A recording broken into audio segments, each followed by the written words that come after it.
Olá, pessoal. Eu sou Suelen Mota e esse é o Ouvidos do Crime. Antes de começar, eu queria agradecer a paciência de vocês com o atraso desse episódio. Tivemos uma nevasca por aqui, eu trabalho fora do podcast e com as crianças em casa foi difícil encontrar um momento tranquilo para gravar. Mas, mais uma vez, obrigada e bora começar o caso de hoje. Mas antes, aquele recadinho importante. Esse episódio contém relatos sensíveis, incluindo violência extrema e violência sexual. Ouça com cuidado.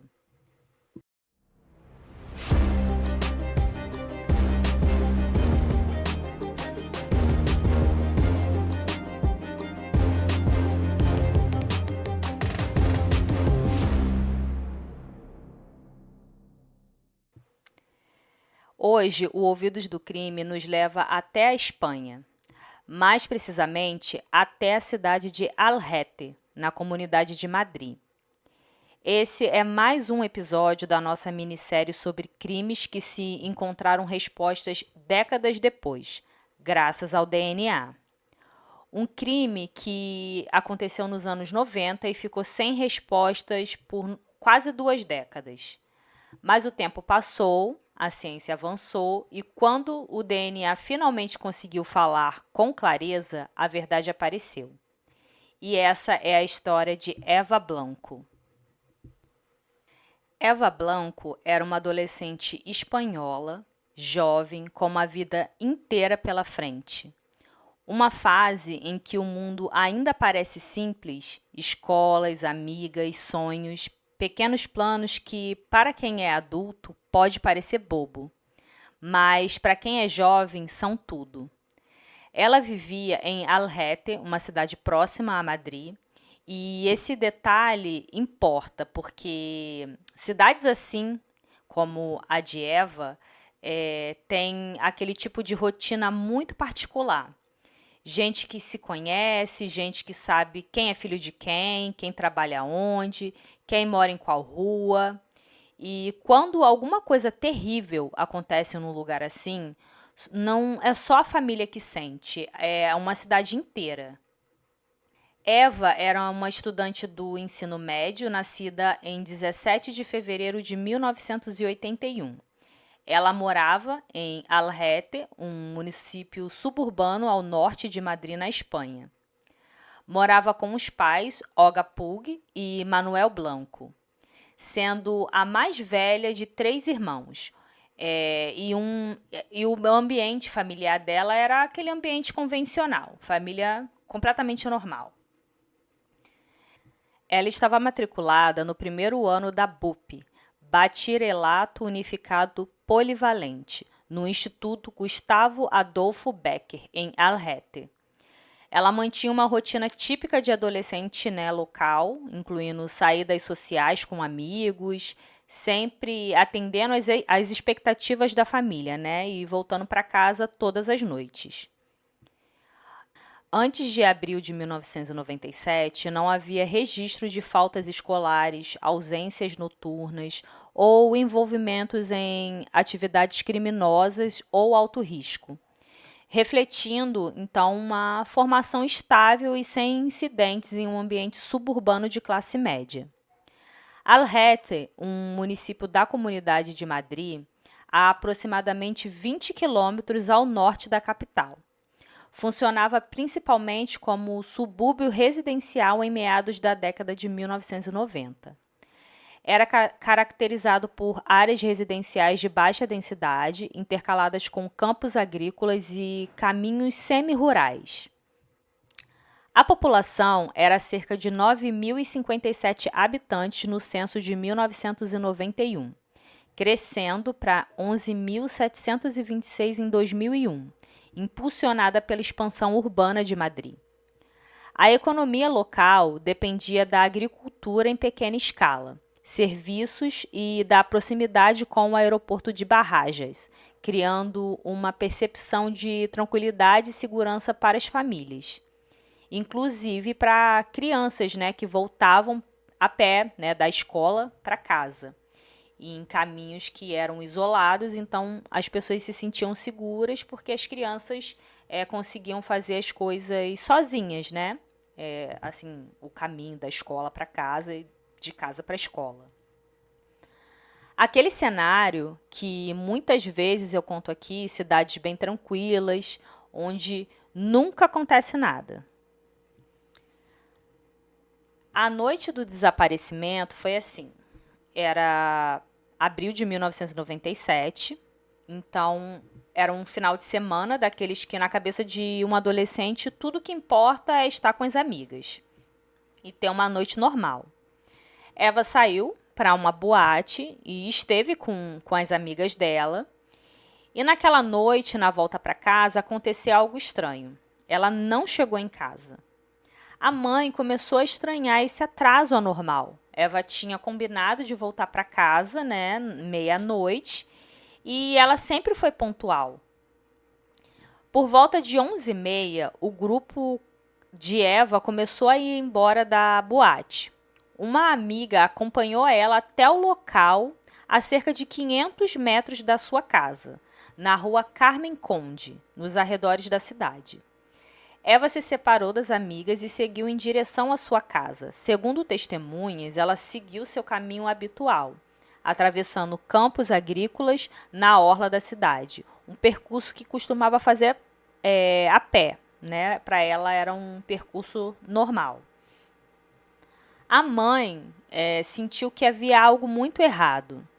Ela disse que existe uma diferença enorme entre um atraso normal e aquele atraso que grita por dentro da gente, que alguma coisa aconteceu. E não tem jeito, mãe sente quando tem algo errado. Então a família começou a ligar, perguntar e procurar por Eva. E muito rápido, aquilo que já era uma preocupação comum virou um pânico. Só uma pausa rápida para uma reflexão, assim, só de ler esses casos de desaparecimento já bate um desespero enorme. Agora imagina viver isso, sem saber, né, onde está a pessoa que você ama. Assim, é desesperador. Agora voltando, a mãe de Eva alertou o marido, né, um motorista de guincho, que a procurou na cidade, né, com a ajuda do sobrinho, um policial local, e do pai de um dos amigos de Eva. Eles não encontraram nenhum vestígio dela. Os pais relataram o seu desaparecimento na delegacia da Guarda Civil local à 1h. Mas os policiais se mostraram apáticos em registrar o desaparecimento pouco mais de 1 hora depois. Isso é mais uma coisa que a gente sempre vê, né? Que eles nunca querem registrar o desaparecimento logo que eles notam, né, que a pessoa está desaparecida. Eles querem esperar para ver se vai voltar para casa. E isso atrapalha muito, né, a procura, porque quanto mais rápido, né, eles procurarem, mais chance de achar a pessoa, principalmente se estiver viva, né? Então, um guarda na porta da delegacia chegou a dizer para os pais de Eva que crianças na idade dela estavam todas drogadas e que ela provavelmente estava caída em alguma porta. Imagina, você ter que escutar esse tipo de coisa, sabendo como é sua filha e estando desesperado para encontrá-la. É um absurdo. Às 2h30, a família de Eva, amigos, a Guarda Civil e a polícia local começaram a procurar em Arrete e na área que leva a vizinha Fuente El Saiz de Jaramá, embora um boletim de ocorrência de desaparecimento só tenha sido registrado pela Guarda Civil às 8h. Então, assim, eles ajudaram a procurar um pouco por ela, mas a ocorrência mesmo só foi registrada nesse horário. Ao meio-dia, a família contatou a emissora de TV regional Telemadrid e solicitou a sua ajuda para divulgar o caso. O pai de Eva visitou a estação local da Guarda Civil 15 vezes durante a noite e criticou a instituição por não vasculhar as estradas rurais nem usar veículos nas buscas antes do amanhecer, exceto por uma breve corrida de 20 minutos em torno de Valderrey, que é uma das cidades ali próximo. Então, a Guarda Civil alegou que não fizeram mais cedo porque não tinham gasolina. Olha que interessante. Olha, não sei o que é pior. Então, eles também negaram a acusação e disse que era costume esperar algumas horas entre o registro de uma pessoa desaparecida e o início real das buscas. No dia seguinte, por volta das 9 horas, 2 idosos moradores de Arravir encontraram um corpo próximo a uma obra na estrada de Cobenha e Belvis de Haramá, a 6 quilômetros de Al-Rete. Gente, eu não sei se eu falei certo o nome das cidades. Desculpa se eu tiver falado errado. Os moradores pensaram que ela poderia ter sido atropelada. Eles chamaram a guarda civil e então foi constatado que a vítima, deitada de bruços no chão, havia sido esfaqueada várias vezes nas costas enquanto tentava fugir de um agressor. O corpo vestia as mesmas calças jeans, suéter escuro e botas de montanha que Eva usava quando desapareceu, com apenas uma manga da jaqueta removida. Era Eva. Os guardas presumiram que tanto o assassino quanto a vítima chegaram ao local em um veículo, embora a chuva abundante da noite do crime tenha apagado quaisquer marcas de pneus e a maior parte das outras evidências forenses. Mas mesmo assim, algumas pegadas da vítima e de um homem usando mocassins tamanho 42 foram encontradas. A cidade ainda acordava, enquanto em silêncio o pior já tinha acontecido. Mas o mais cruel dessa história é o tempo. Porque enquanto aquela informação já existia, enquanto pessoas já sabiam, a família ainda estava presa lá na cidade dela, procurando por Eva.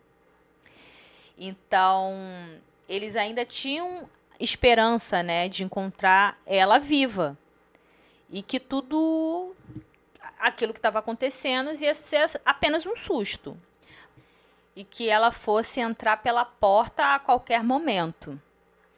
E as horas foram passando, o relógio continuou andando, até que somente por volta das 3h30 da tarde, a família foi informada da morte de Eva.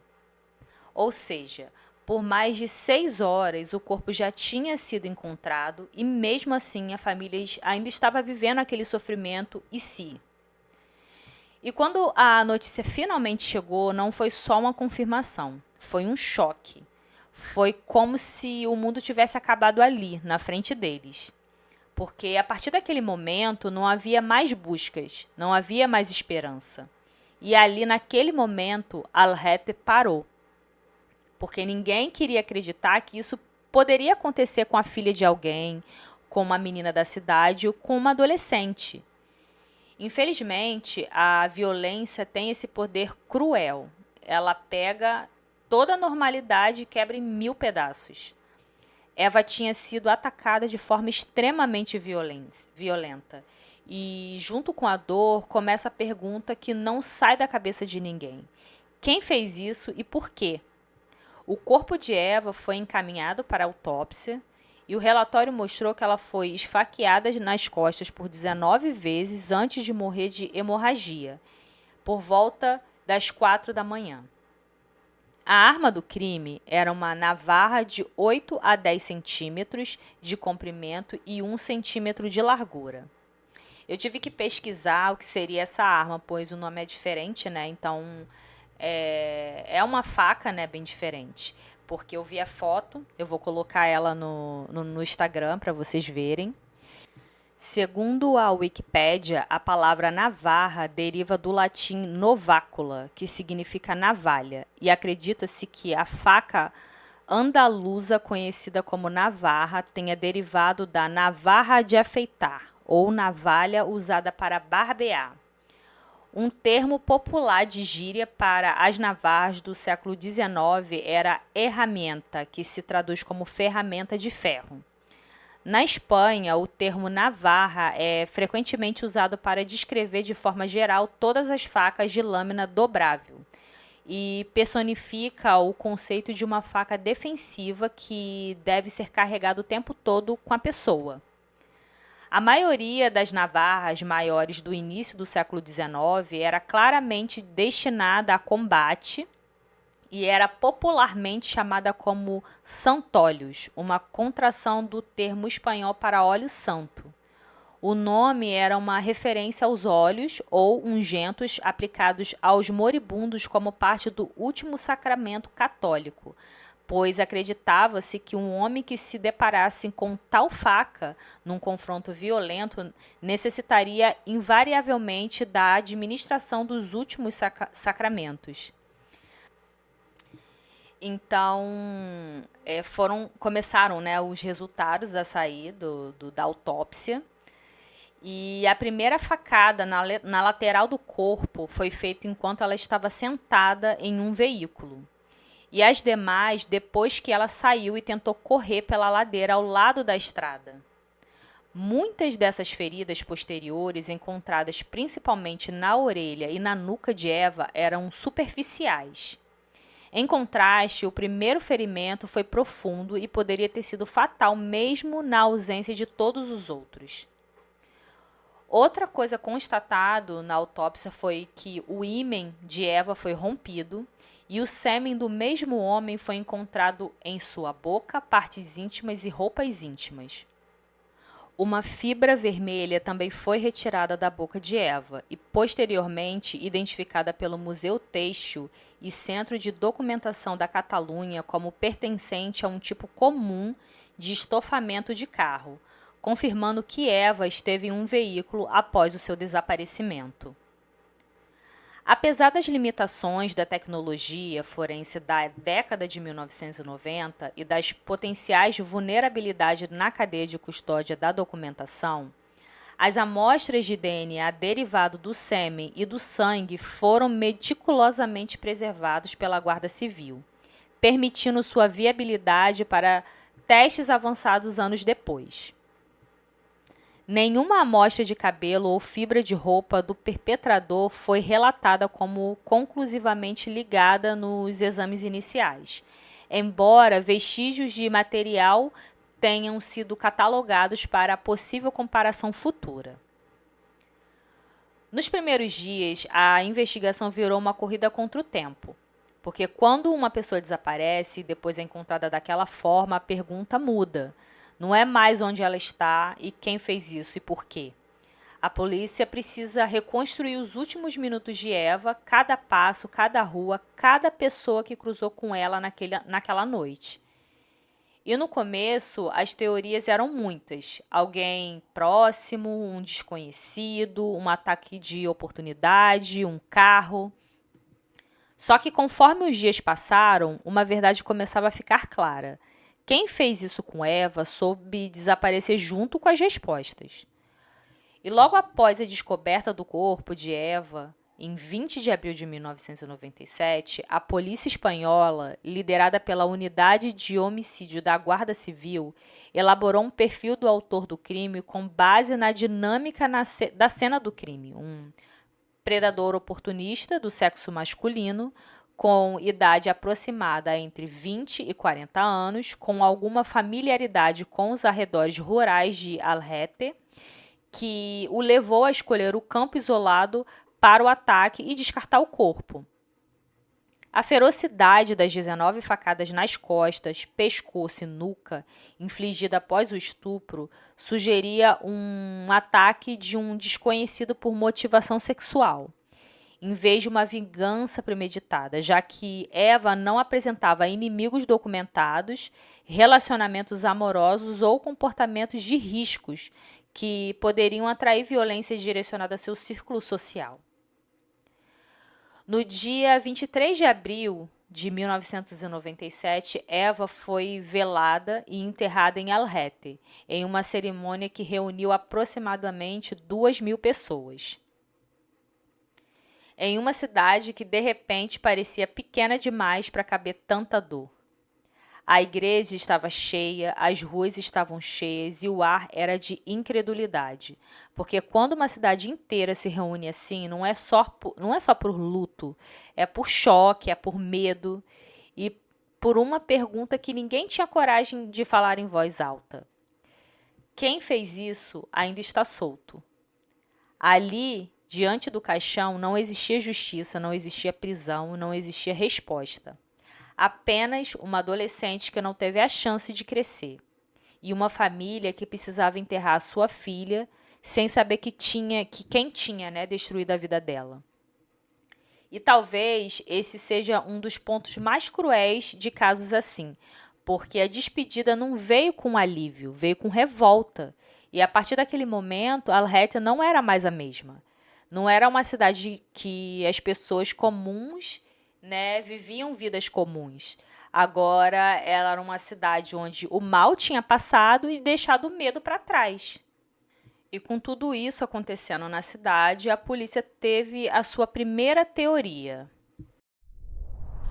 Como o corpo foi encontrado vestido e não apresentava sinais anteriores de violência, tanto o legista quanto os policiais acreditaram que o sexo havia sido consensual e que o assassinato foi resultado de uma discussão posterior. Em contraste, os pais de Eva pensaram que sua filha havia sido sequestrada e estuprada sob a mira de uma faca, e depois assassinada para evitar a punição pelo crime anterior. Inicialmente, a Guarda Civil acreditava que o caso seria encerrado após uma breve investigação. A teoria predominante era de que uma única pessoa conhecida de Eva a abordou em um carro, oferecendo-lhe uma carona, que ela aceitou e a levou até o canteiro de obras, um lugar conhecido, né, de encontros amorosos, onde tiveram relações sexuais antes, né, de ela ser assassinada. O primeiro suspeito foi o ex-namorado de Eva, um morador de Fuente El Saz, que havia terminado o relacionamento recentemente. No entanto, ele foi descartado após ser interrogado pela polícia. Posteriormente, a investigação concentrou-se em homens adultos conhecidos da família de Eva e de quem ela poderia confiar. Em 29 de maio, o governo anunciou que a Guarda Civil considerou o caso mais complexo do que esperado e que não descartava mais a possibilidade de um desconhecido ser o autor do crime. Os amigos de Eva afirmaram que ela jamais aceitaria uma carona de um estranho e que ela deveria ter sido forçada a entrar no carro. Outros vizinhos relacionaram o crime a um estranho carro azul visto na cidade, seguindo outras garotas por volta da meia-noite. Um ocupante era um homem louro de cerca de 20 anos. No entanto, ninguém anotou a placa do carro. A existência do sêmen foi mantida em segredo da família de Eva e do público, enquanto os policiais coletavam amostras de DNA de parentes e conhecidos do sexo masculino de Eva, tudo em segredo, e as comparavam com o DNA do sêmen. A amostra do pai de Eva foi extraída de um cigarro que ele havia fumado e deixado para trás enquanto tomava café e discutia o caso com os oficiais da Guarda Civil. Outras foram coletadas sob o pretexto de testes de teor alcoólico no sangue não relacionados ou de copos e taças usados em bares.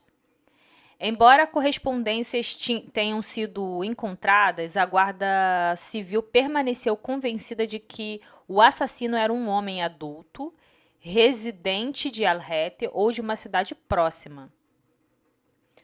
8 meses após o crime, a mãe de Eva encontrou 2 cadernos escondidos entre as gavetas do quarto da filha. Estavam etiquetados como 95, 96 e 96 e 97. Eu acredito que eram os anos, né? E continham anotações manuscritas da vítima até o dia do seu assassinato.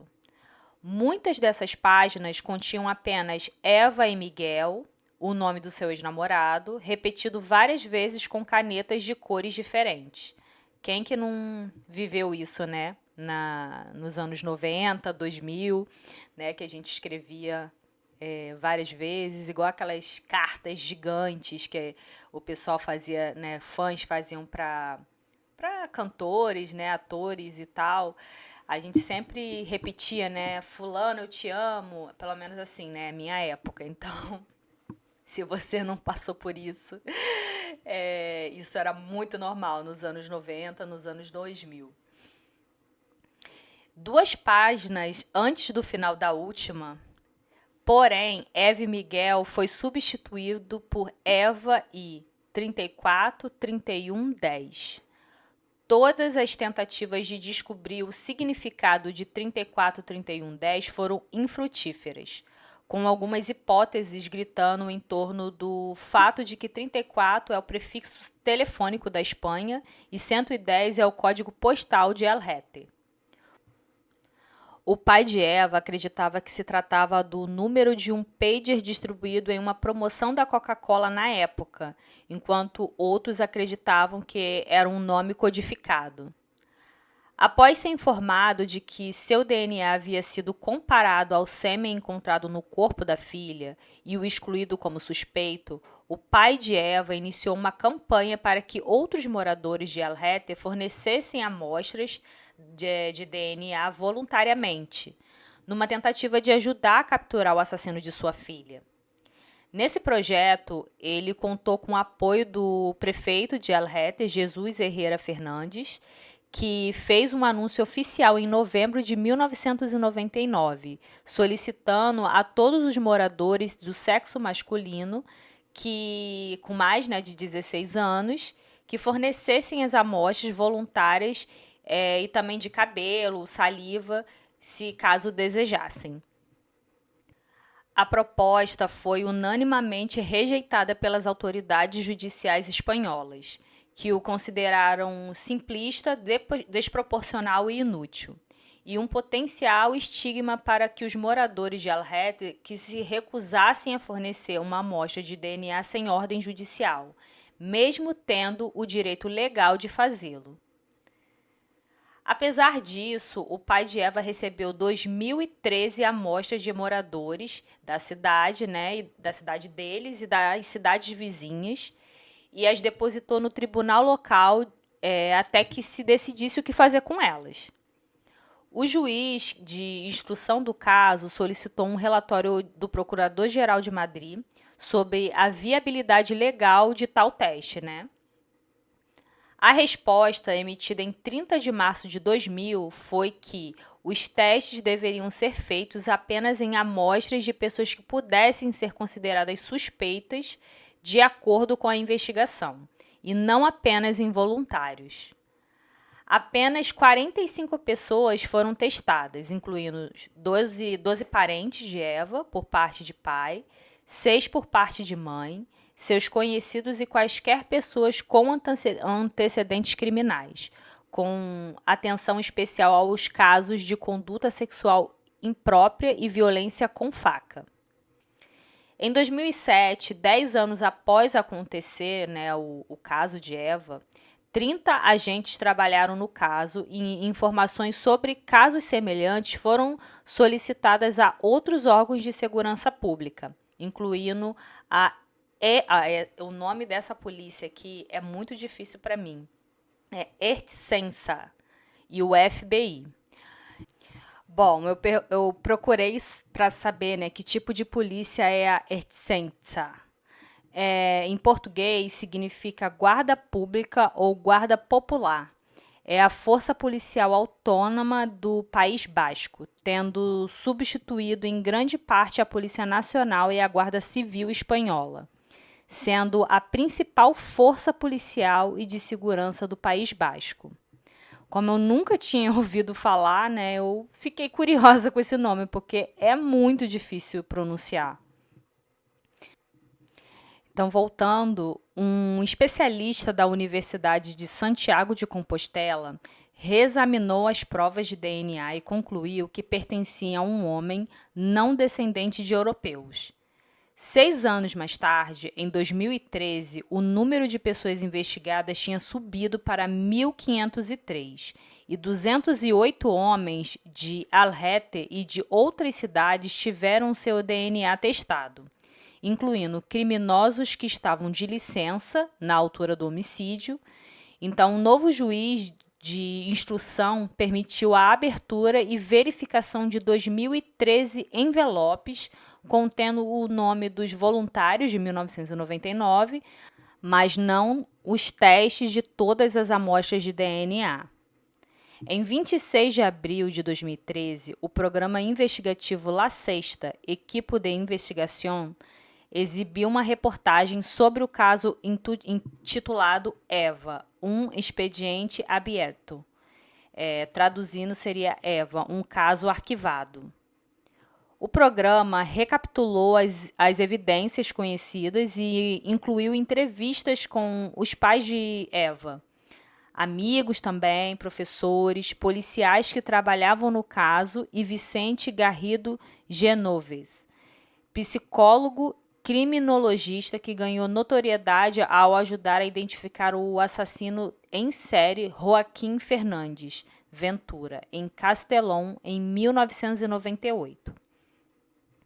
Garrido discordou da teoria da Guarda Civil de que o assassino era um namorado secreto de Eva, argumentando que ela não concordaria em encontrar um amante 15 minutos antes do toque de recolher devido ao risco de expor tal relacionamento. Seu perfil criminal era o de um perseguidor que não era conhecido ou era pouco conhecido de Eva. A ausência de ferimentos de defesa poderia ser explicada pelo fato de a vítima ter sido ameaçada antes de concordar em ter relações sexuais com o agressor. O criminoso seria de baixa inteligência, sem instrução, com uma profissão pouco qualificada e emocionalmente imaturo, visto que procurou sexo com uma adolescente em vez de uma mulher mais próxima em idade. Provavelmente não tinha família, pois teriam notado sua chegada tardia e o questionado sobre o motivo. Também era possível que ele continuasse sua carreira criminosa em outro lugar da Espanha e que estivesse preso por outros ataques. Após assistir ao programa, uma mulher relatou às autoridades que viu um homem suspeito no canteiro de obras da estrada por volta das 8 da manhã. Ele caminhava na chuva sem guarda-chuva, parecia não ter dormido durante a noite e aparentava estar procurando algo antes de entrar em um Renault 18 branco. A Guarda Civil considerou o depoimento confiável, em parte porque o Renault 18 havia sido relatado por outras testemunhas ao longo dos anos e o modelo era compatível com a fibra recuperada no corpo de Eva. Em 28 de outubro de 2013, a Guarda Civil divulgou um retrato falado feito em colaboração com a nova testemunha.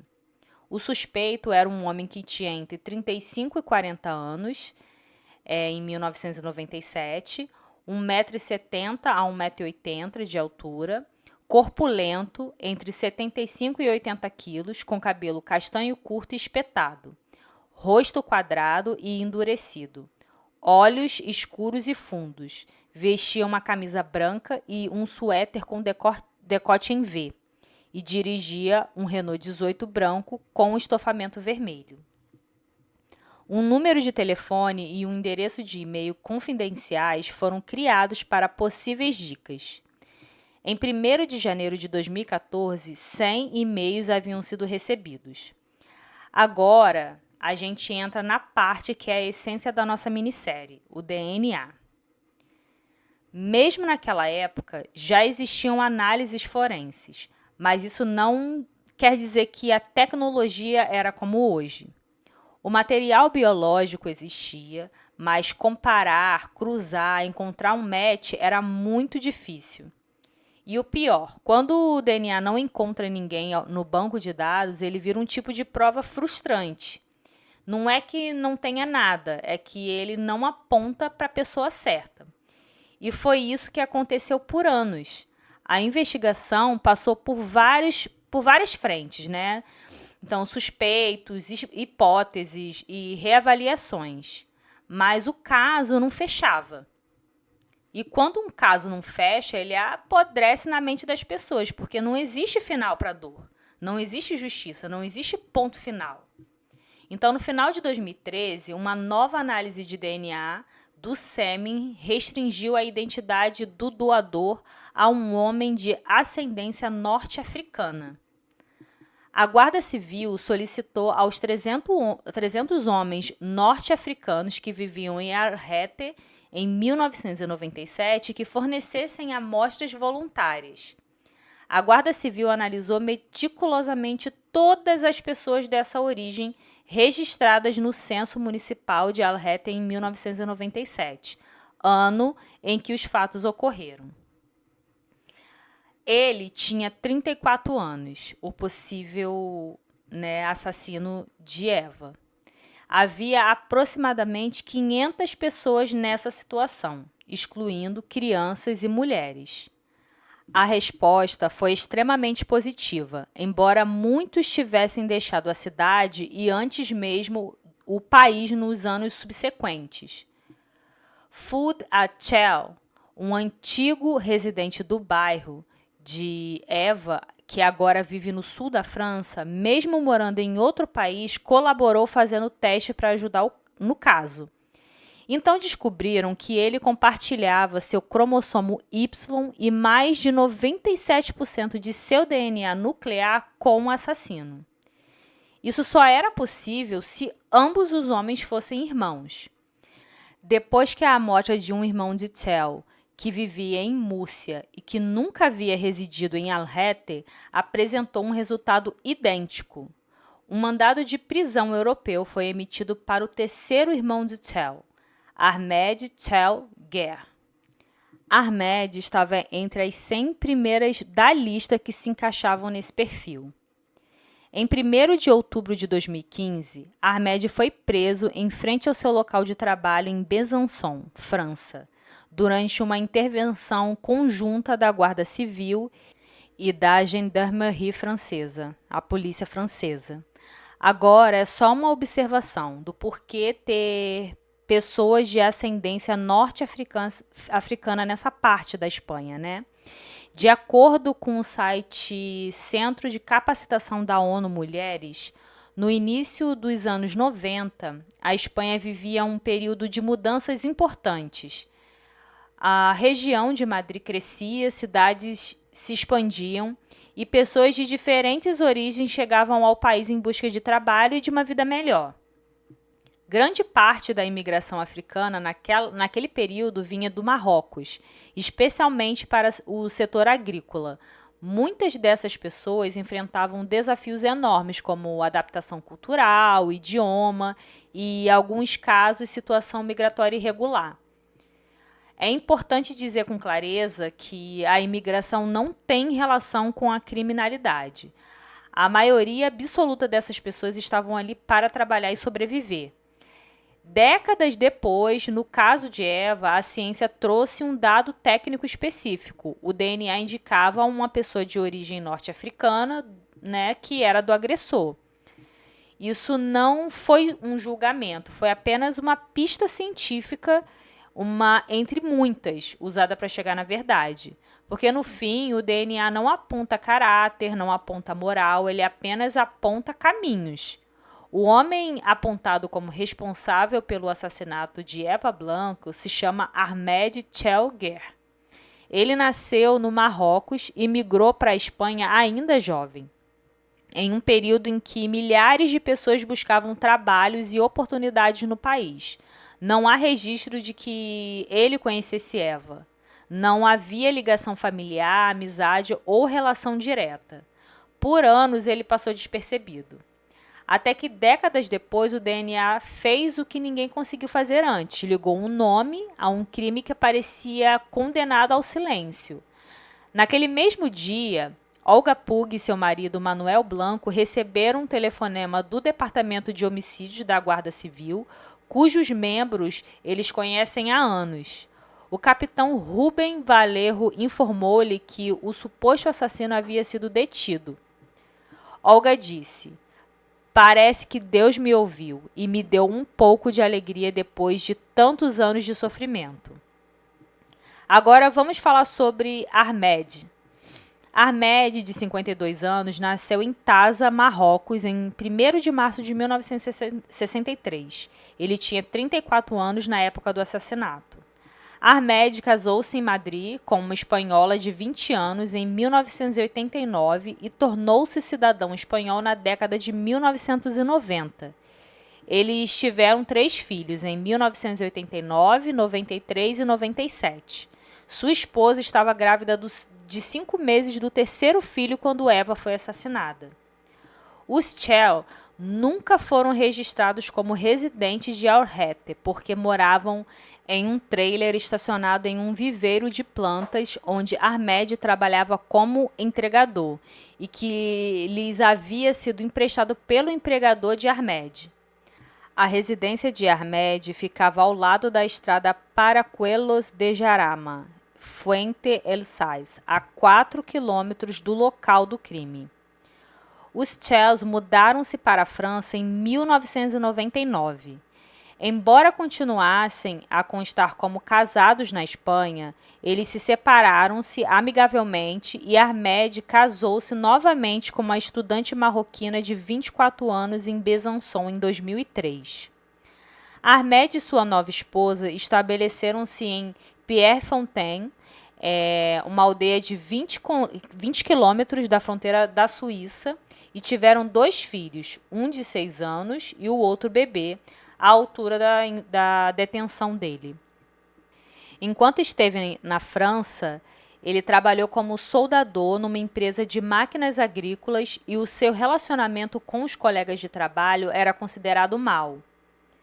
Ao ser informado sobre as provas de DNA, Ahmed alegou que tinha saído para dar um passeio, sozinho, e que 2 homens não identificados o agarraram, levaram até o corpo de Eva e o obrigaram a colocar o seu sêmen no corpo dela.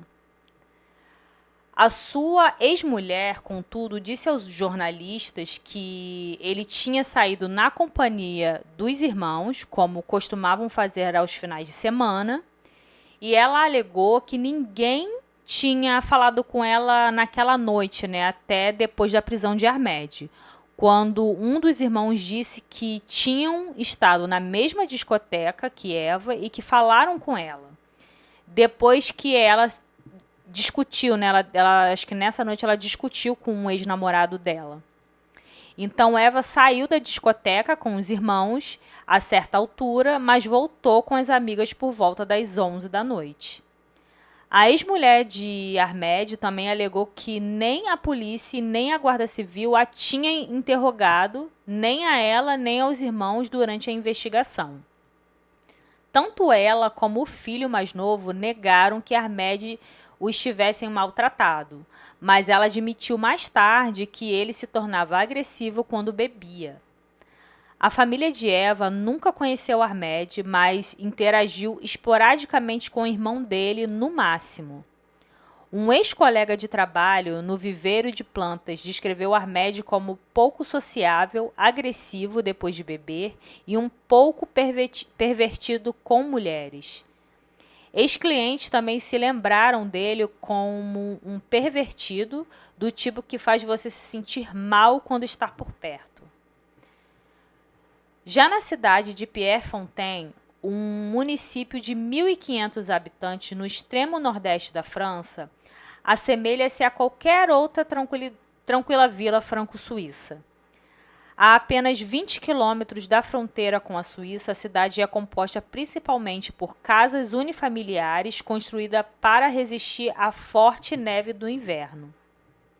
Os moradores dessa vila, que de outra forma seria pacata, ficaram chocados ao descobrir que uma dessas casas escondia um fugitivo notório. A esposa de Ahmed, Fátima, o conheceu em Besançon, a cerca de 50 quilômetros de Pierrefontaine, para onde se mudou para estudar eletrônica. Ela planejava voltar para o Marrocos, mas acabou se casando com ele em 2003. Pequena e magra, Fátima apareceu timidamente na porta para atender a campainha. Sua casa, também uma residência unifamiliar, é uma das menos luxuosas da cidade.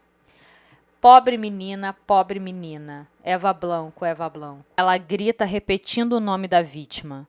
Inicialmente, ela se mostrava relutante em conversar, mas acaba convidando o jornal El País para entrar em sua casa e conceder uma entrevista. Ahmed e Fátima compraram a casa em junho, depois de a terem alugado durante vários anos. Apesar do ocorrido, ela afirma não acreditar que terá problemas para manter os pagamentos em dia, graças ao seu emprego como técnica em eletrônica. Um projeto de jardim iniciado por Ahmed antes de sua prisão ficou inacabado. Ela disse: "Ele é um bom pai, é um bom marido", diz Fátima, sobre seu marido também marroquino. Desde que ele foi levado pela polícia francesa para Besançon para aguardar a extradição, Fátima não falou com ele. "Quero falar com ele em breve. Quero que ele me conte o que aconteceu. Ele precisa me contar", ela insiste.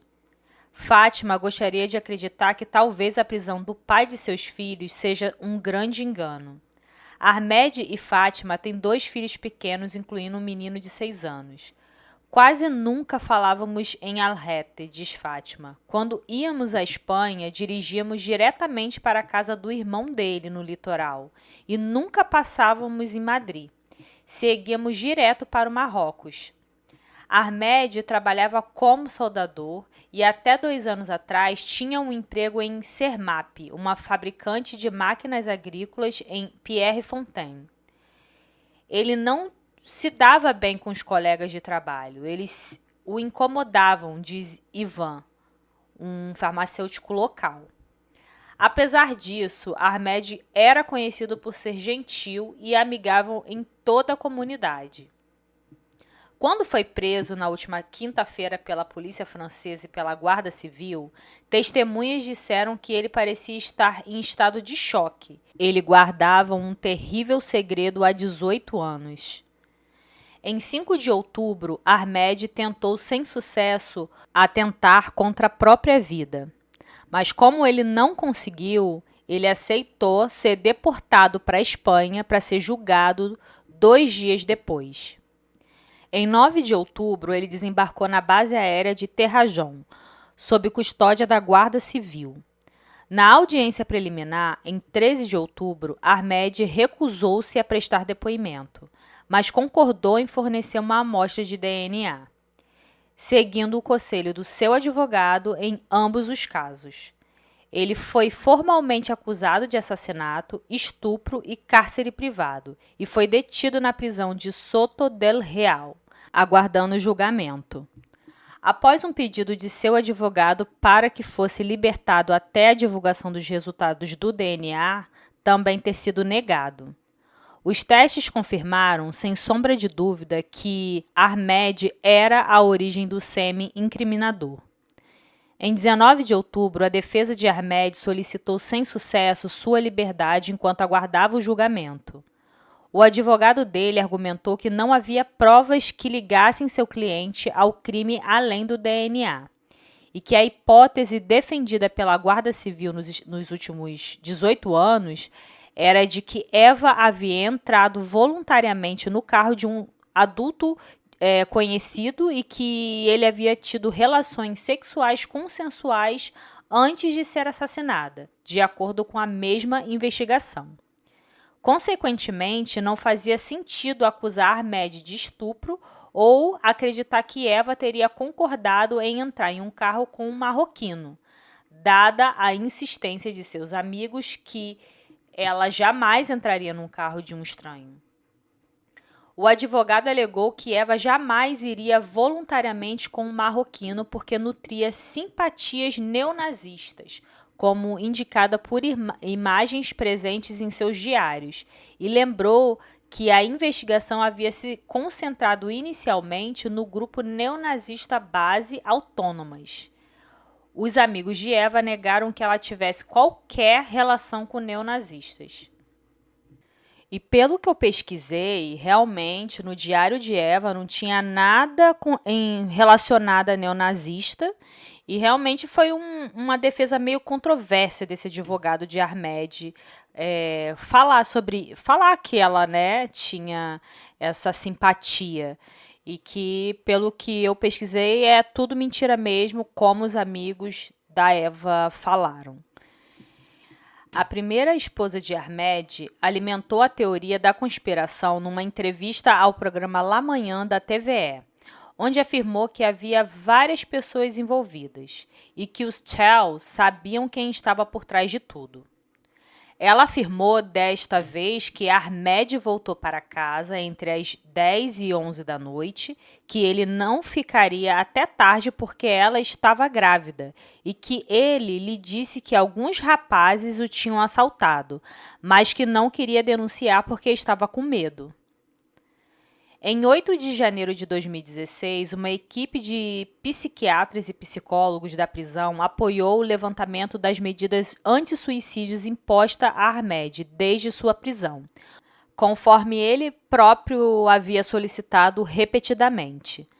Na audiência seguinte, em 15 de janeiro, ele alegou que 2 pessoas o forçaram a entrar em um carro e o ameaçaram com uma faca para que ele ejaculasse sobre Eva, e que estava viva dentro do veículo.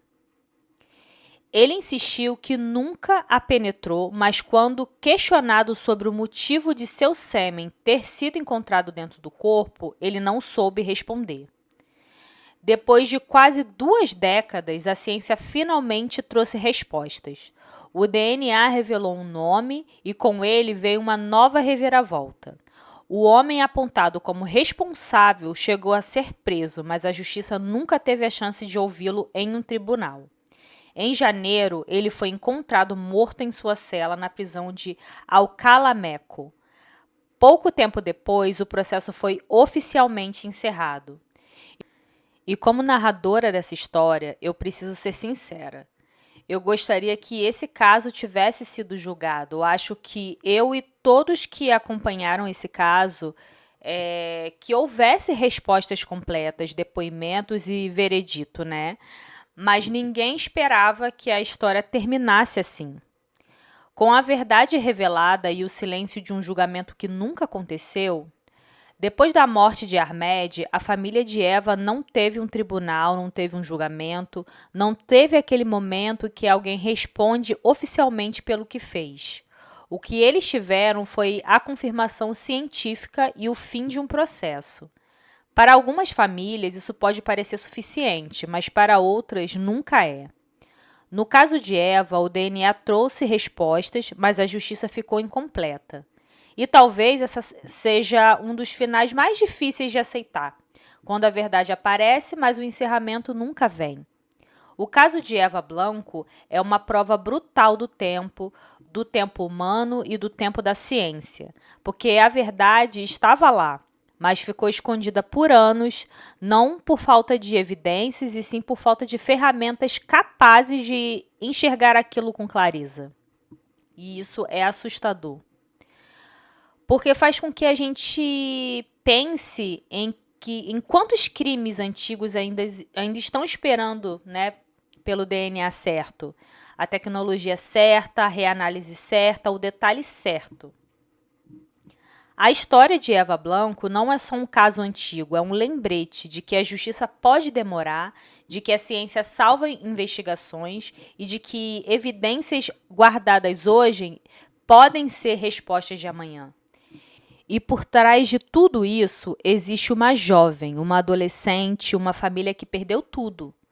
Que a memória de Eva seja honrada com respeito e que histórias como essa continuem sendo contadas, porque a verdade importa. Obrigada por ouvir o Ouvidos do Crime. Se você gostou desse episódio, não esqueça de seguir o canal no Spotify, se inscreva no YouTube e me acompanhe no Instagram, @ouvidos do crime, onde eu vou postar fotos do caso e conteúdos extras.